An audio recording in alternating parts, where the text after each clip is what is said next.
Mesdames, Messieurs, amis des journaux, bonjour et bienvenue à ce rendez-vous de l'actualité. Hier, l'information est tombée sur les réseaux sociaux, telle une traînée de poudre que le ministre de la décentralisation, Barnabé Dassigly, et le préfet du littoral, Modeste Toboula, sont relevés de leurs fonctions pour s'être impliqués dans une affaire de bradage d'un domaine public à Fiéyon, dans le 12e arrondissement de Cotonou. Ce matin, Fraternité confirme que Dassigly et Toboula sont limogés, mais le quotidien de Menontin précise qu'en moins de 24 heures, les choses sont allées vite et l'ex-préfet du littoral a été mis sous mandat de dépôt par le procureur de la République, accompagné de 6 mises en cause. Fraternité rapporte que l'ancien homme fort du littoral vient de passer sa première nuit à la prison civile d'Accra-Missérété. Selon le Canard du Nord,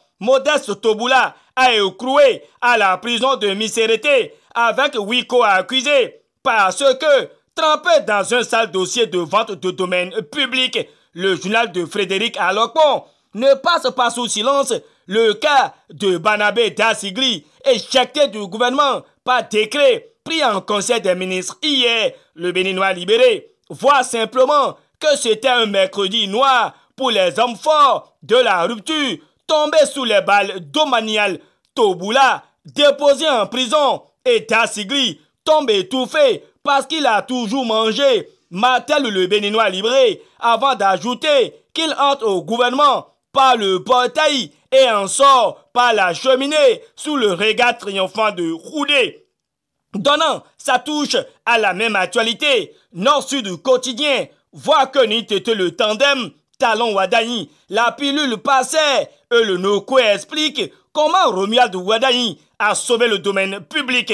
Mais Dynamisme Info observe le limogeage du ministre Dassigly et du très zéré préfet, traceur de lignes rouges, et relève que c'est la preuve que Talon n'a pas d'amis dans la lutte contre l'impunité. Le journal de Parfait Boko relate que Liadi Soglo et les victimes des déguerpissements vont en rire, mais comme la nature a horreur du vide, Alassane Seydou et Jean-Claude Kodia sont désignés respectivement selon Dynamisme Info comme intérimaires. Ça bouffe déjà le disque, s'exclame Matin Libre qui passe point par point sur Dassigly et Toboula à emporter avant de nous livrer ce qui s'est réellement passé. D'après le confrère, l'histoire donne raison à Soglo et Matin Libre s'en va tout en expliquant comment le ministre de l'économie et des finances a élucidé l'affaire. Nicéphore Soglo félicite le chef de l'État pour son acte, précise l'événement précis en manchette. Le même journal clame qu'il n'y a pas de privilégiés sous Talon, puis donne lecture du décret mettant fin aux fonctions de Dassigly qui passe service à Alassane Seydou ce jour. Aux pages 4, 5 et 6, l'événement précis nous livre l'intégralité des faits reprochés au préfet Toboula et au ministre Dassigly.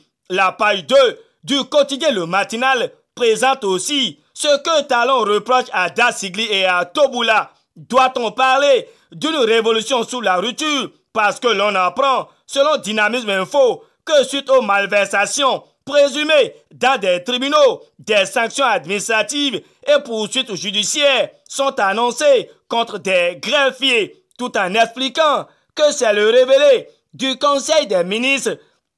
Le Canard du Nord relate que les anciens greffiers en chef de Ouida et Dabomé, Didier Semevo et Brice Dossou-Yovo sont poursuivis pour une malversation de 160 millions de francs CFA. D'après Fraternité, les anciens greffiers en chef de Ouida et d'Abomey sont épinglés suite à un détournement de 180 millions de francs CFA. Des têtes vont encore tomber, conclut le Béninois libéré. Et nous continuons avec le télégramme qui fait savoir que la journée du mercredi 20 février 2019 était une journée spéciale en termes de limogeage de certains cadres de l'administration, à en croire le journal de Etienne Ressou. Après le cas Toboula et Dassigly, le nom du commissaire de l'aéroport de Cotonou, Samuel Achou, et son adjoint figurent également sur la liste de cette vague de limogeage. L'auteur de l'article notifie que c'est suite à un rançonnement à l'aéroport international Bernardin Gantu de Cotonou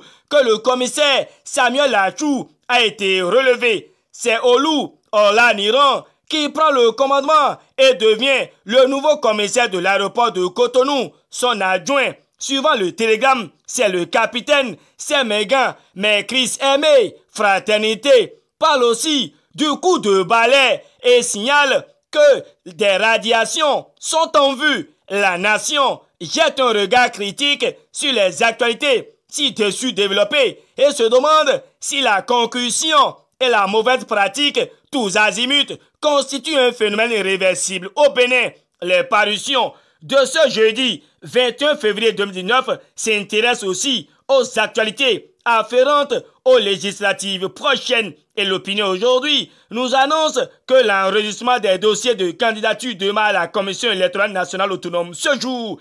Quotidien d'Abarou s'exclame et souligne que le grand balai n'aura pas lieu ce jour à la Sénat. Le Nokwe accompagne le journal précédent, mais relève que les propositions de l'opposition mettent talon sous pression. Cependant, le Béninois libéré voit l'obtention du certificat de conformité et clame que c'est le gros nuage qui plane sur les forces Cori.Bénin émergents. Padentos et Robert Guillon, à travers les lignes de l'événement précis, demandent les supposées accusations de l'opposition au sujet de l'achat des cartes d'électeurs par les partis de la mouvance présidentielle. L'homme fort de la 7e circonscription électorale balaie du revers de main ses intoxications et indique, selon le journal de Gérard Goyon, que le bloc de la majorité parlementaire a voté des lois urgentes et nécessaires pour accompagner le PAG. De son côté, le Canada du Nord clarifie que Kora Gounouzime fait un travail de fourmi dans la 7e circonscription électorale afin que le bloc républicain soit gagnant pour les législatives du 28 avril 2019 et nous quittons le journal de Frédéric Alocpon pour celui de Parfait Boucor qui informe l'opinion sur l'explosion d'un camion citerne à Malinville. Un mort et 7 blessés. Voilà le bilan de Dynamisme Info sur le drame de l'essence Kwayo. Mais depuis Karimama, la nation nous fait cas de l'accompagnement du gouvernement aux familles éplorées. Terminons cette revue de presse avec le Béninois libéré qui nous apprend qu'avec la ratification du projet de restructuration et d'extension du système électrique et de distribution, il y aura bientôt 40 000 nouveaux abonnés à la SBEE. Fin de cette revue de presse, réalisation et présentation. Gutembe Sou, merci pour la bonne position gardée à l'écoute de ce clin d'œil quotidien. GS Communication vous souhaite de passer une agréable journée de joie et d'amour. À demain pour notre rendez-vous.